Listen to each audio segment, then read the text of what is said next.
The Lord be with you. A reading from the Holy Gospel according to John.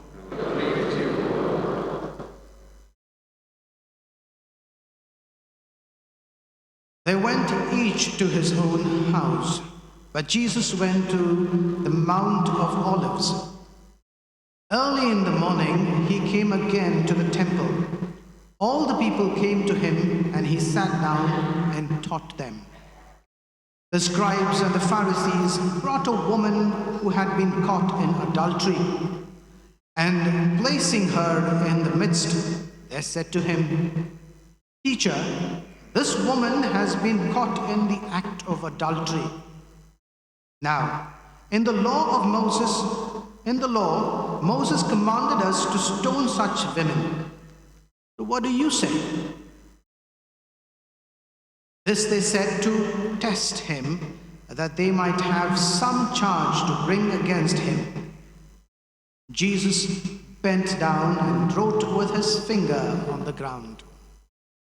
And as they continued to ask him, he stood up and said to them, "Let him who is without sin among you be the first to throw a stone at her."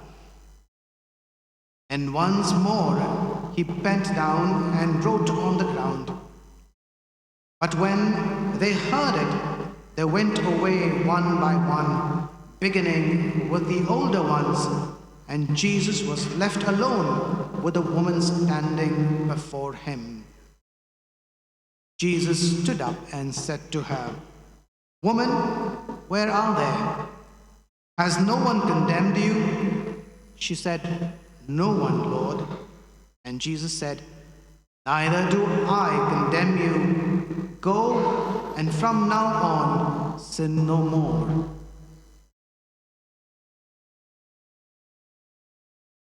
The Gospel of the Lord. Praise to you, Lord Jesus Christ.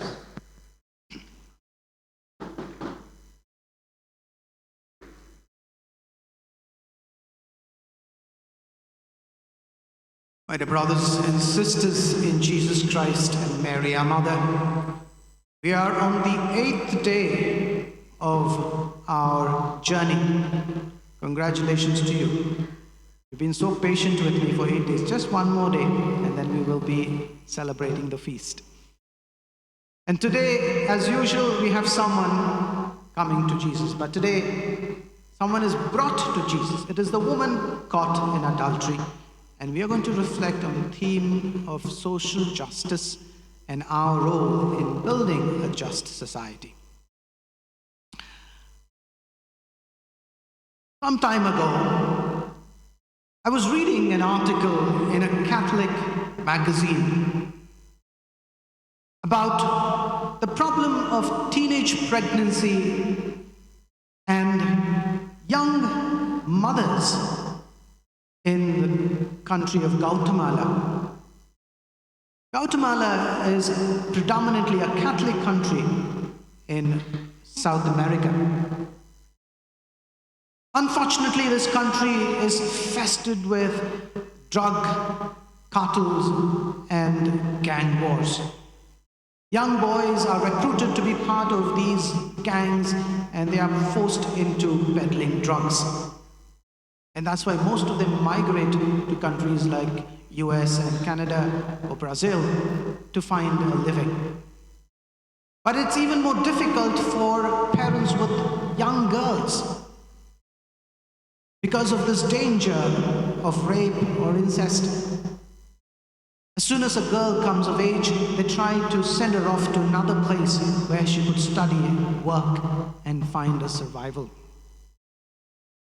The article was about an interview with a poor mother.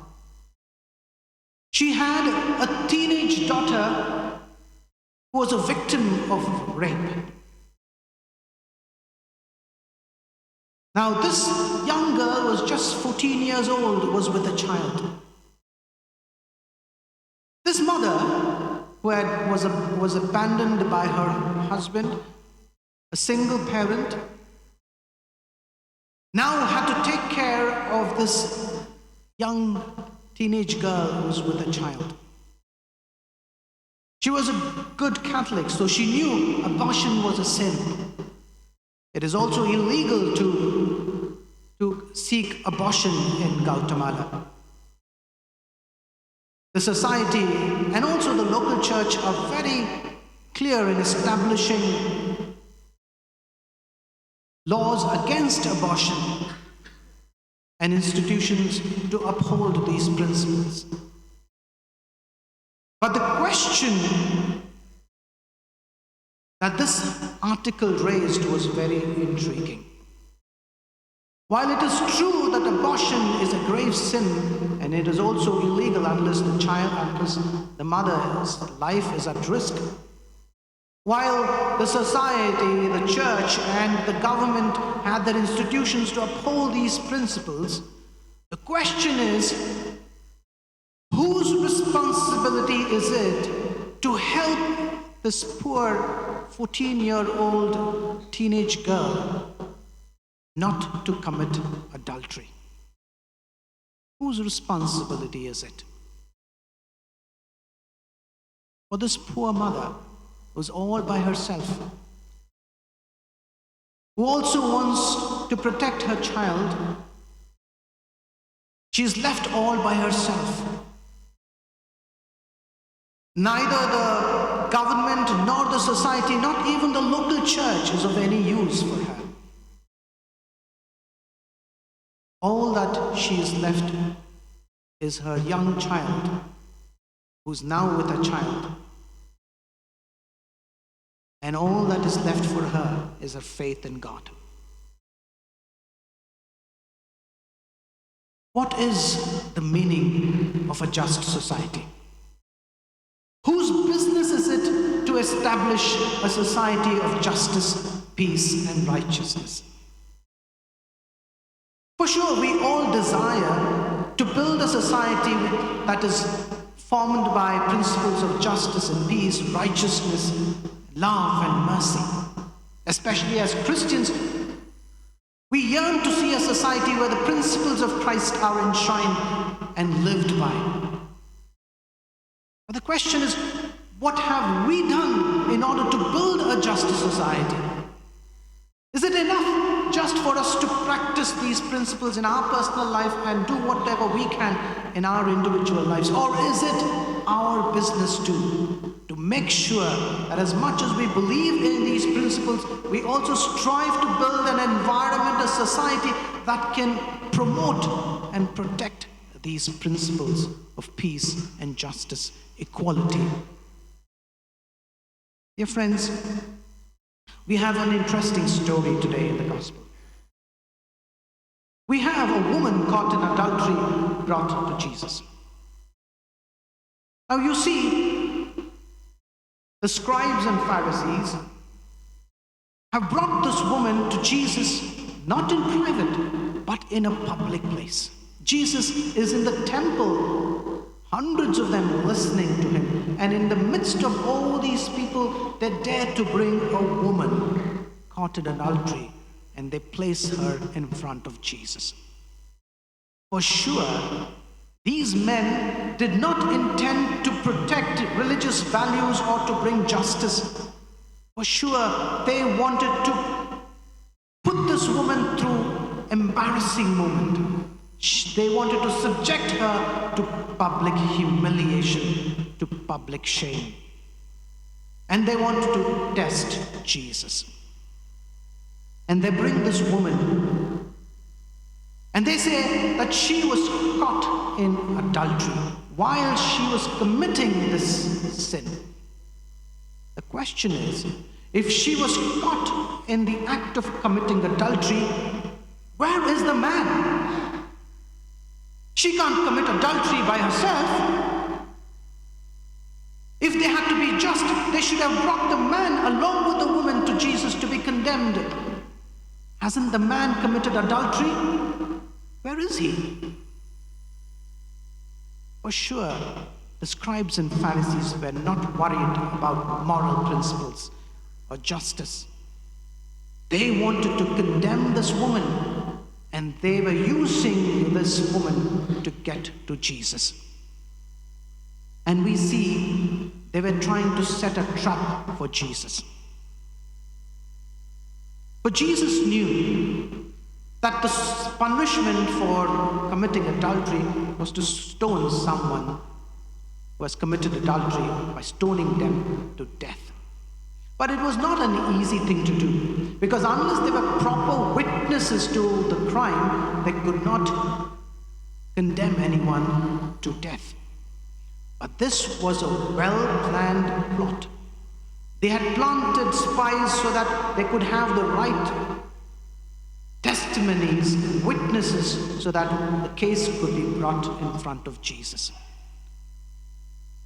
Jesus knew if Jesus had to tell her that her sins are forgiven and let her go, they would say that he is against the law of Moses, that he is not respecting the law of Moses. But at the same time, if Jesus had to condemn her to be stoned to death, he would also be considered cruel and harsh by the people. Not just that. According to the Roman law, the Jews did not have the power to publicly and officially execute anyone for religious reasons. And therefore, Jesus also did not have the power to execute her. You see, it was a trap. Jesus could not say, go, neither Jesus could condemn. Jesus remains silent. We see Jesus stoops down. He goes down to the woman, not to condemn her, but to show her forgiveness. And it is said that Jesus goes down to write, scribble with his fingers. There are many speculations of what was Jesus writing on the ground. Some say that Jesus was writing the names of those who were accusing her. And some others say that Jesus was writing the sins of those who had come there to accuse her. They persist Jesus on giving a judgment. And therefore, Jesus stands up. Jesus stands up not to condemn the woman, but to condemn those who had brought her to be condemned, the accusers. And Jesus asks this question to them. Let the one who has not committed a sin be the first one to cast the stone. According to the Jewish law, the witnesses of the crime were the first ones to throw the stone. But here, Jesus asks, if anyone is here who has not committed a sin, shall be the first one to cast the stone. Now they recognize that Jesus was trying to turn the tide onto them. Now they were afraid because Jesus could reveal their sins and they would be the ones to be condemned in front of everyone. So what do? Beginning with the elders. They were the first ones to realize what Jesus was doing. They dropped the stones and walk away. And Jesus looks at the woman. He asks her, has no one condemned you? She says, no, Lord. And he says, neither do I condemn you. Because if at all there was one person who was sinless, who had the right to cast the stone, it was Jesus and Jesus alone. But Jesus has said, I had not come to condemn the world, but to save the world. And that's why Jesus also had taught his disciples, do not judge and you shall not be judged. Forgive and you shall receive forgiveness. And here was Jesus was ready to offer forgiveness. And he says to the woman, go and sin no more. Sends her off so that she could be transformed. She goes there not as an adulterous woman, but a woman who has received the forgiveness of Jesus with a transformed life. My dear friends, Jesus sends her off because Jesus knew it was not enough for the woman to be transformed. The entire society needed transformation. It was not enough for the woman to change her life. There was need for change in the society from which she was caught committing a sin. Perhaps he knew what had forced her to be in such a sinful situation. Once, in a U.S. court, a man was brought in for robbing bread from a store. The judge asks the man, "Do you accept what you had done?" The man says, "Yes." He says, "Why did you rob the bread from the store?" He said, "I was hungry. I have not eaten for 2 days, and I did not have the money to pay for it." The judge finally concluded saying, "For your crime, you shall pay $50 as fine, and I shall leave you with a warning." But he does not stop there. The judge turns out to the jury and all those who were sitting there. He said, "You and I represent the society, the state in which this man lives. We are responsible for this man in a country which has enough for all, which is prosperous and so well-to-do, that a man has nothing to eat, that he is forced to rob. And therefore, I charge all of you, including myself, $10 as a fine." The money was collected, $50 were paid as court fine, and the rest of the money was given to this poor man. My dear friends, what is the meaning of a just society? Whose responsibility is it to build this just society? Today, we are celebrating our Republic Day. We are celebrating our 74th Republic Day, a day when our nation declared our Constitution.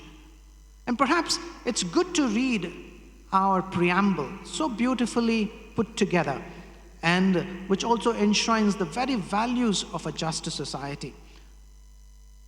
The preamble of the Constitution of India says, "We, the people of India, having solemnly resolved to constitute India into a sovereign, socialist, secular, democratic republic, and to secure to all its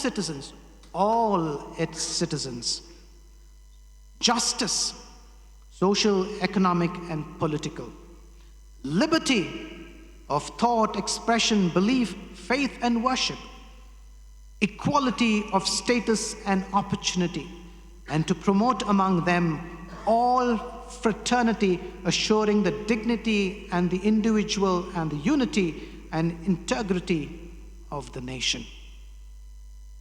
Beautiful words.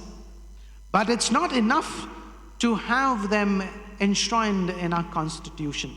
These values have to be engraved in the very fabric of our human society. And my dear friends, as Christians, this is what we believe. This is the kingdom of God that we believe, a society that lives up to the virtues that Jesus spoke of: peace and love, justice and equality. And that's why we have Mother Mary, who sang a beautiful hymn, the Magnificat. It is indeed a hymn of revolution and transformation.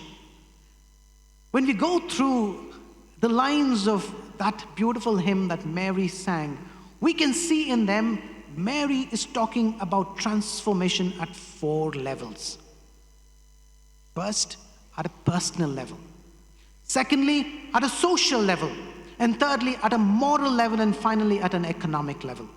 Mother Mary says, at a personal level, she says, "He has looked on the lowliness of his servant." In other words, God comes down to the poor of the poorest. God, his heart goes out to those who are suffering, the least of all, the weak. He does not run a majoritarian government. God is worried about the least and the smallest, the most vulnerable, in order to protect them. At a social level, Mary would say, "He casts down the mighty from their thrones and raises the lowly."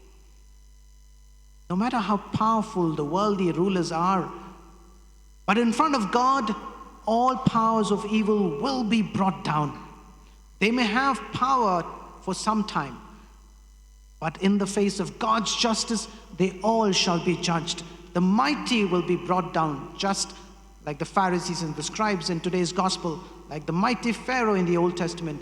Even our powers here in our world today will be condemned by our Lord. At the moral level, Mother Mary would say, He scattered the proud-hearted. No one is sinless before God. No one is perfect before God. All of us have sinned, and all of us are in need of God's mercy. And therefore, we are called to build a church, build a society that helps especially those who are struggling to live a good, faithful life, who are struggling with their moral life. The church is called to be even more merciful towards them. Especially in the recent time, Pope Francis has been very vocal about it. Time and again, he has reminded us that church is not a museum for saints, but rather it is a hospital for sinners. So learn to be merciful, especially those who are struggling to live a good moral life because of the situation that they are in. Is try to draw out positive response, a response of love and mercy, especially those towards perhaps those who are divorced and remarried, those who are struggling with their sexual orientations, those who are struggling to be as considered transgenders, who are ostracized from the society and who are struggling to live a good moral life. While as Christians we are called to live by the principles taught by the church, we are also called to be merciful and help those who are in need of mercy, to make way for the love of God into their life and not simply shut them from the doors of the church, considering them as sinners. And finally, at an economic level, Mother Mary would say, He has filled the hungry with good things and sent the rich away empty. My dear friends, for sure we live in an unjust society. There is unjust distribution of wealth. According to the recent Oxfam report, from the year 2012 to 2021, with all the wealth that was created in India, 40% of the wealth went to the top 1% of the Indian population. And guess how much the bottom 50% got? Only 3% of the total wealth that was generated went to the half of the bottom of the society. Truly, we live in an unjust society where there is disparity of distribution of wealth. But the question is, what can we do about it? What is our role? Let me ask you a question. We know that one way that wealth is distributed is by inheritance, from what we inherit from our parents. For sure, we believe that we have to build a just society, that we have to stop this endless cycle of rich becoming richer and poor becoming poorer. We believe that we have to do something, but are we ready to take up the challenge? I want to ask you, are you ready at the time when you're writing your final will? Will you write all that you have earned or all that you have inherited or all the hard work that you have put in, all the wealth that you have? Will you write it off all to your children and grandchildren? Perhaps they are doing well. They are strong enough to fend for themselves. Or will you have the heart to write a part of it for those who really need it? Perhaps a part of it for an orphanage, a part of it maybe for an educational institution, maybe a part of it to set up a business for a poor family that needs your help. If not, you're not able to do something while we are alive. Are you ready to do something at least when you're gone? Surely your children may not like that idea, but are you ready to take the challenge? It's not enough to desire change, but we are called to be the change in the society. We are called to be selfless stewards of what God has entrusted to us. As Christians, we are called to be the voice of the voiceless. Through our profession, through our social interaction, we are called to help those who can't help themselves. We are called to be the very architects of the society that we dream of, that we believe in. If we call ourselves Christians, we do have the responsibility to build that society with morals and principles that Jesus proclaimed in his kingdom. My dear friends, on this day, I would like to call your attention to Mary, our mother, in the icon. In this icon, Mary is wearing a red tunic inside and a dark blue mantle outside. The red tunic represents that she was a virgin, and the blue tunic says that she is the mother. Rightly so. Mother Mary is our mother. She was the mother of God and also mother of everyone who needed her, especially the most abandoned, the poor. She made a special preferential love for those who need her love. An option for the poor that Mary had, as it were, to love those who truly need her help. And that's the meaning of her blue mantle. And her red mantle reminds us that you and I are also called to participate in that sacrificial love of Mary. It is easy to desire to change the world, but it takes sacrifice to change ourselves to build that just society. This is not an option, but rather it is a commandment as Christians.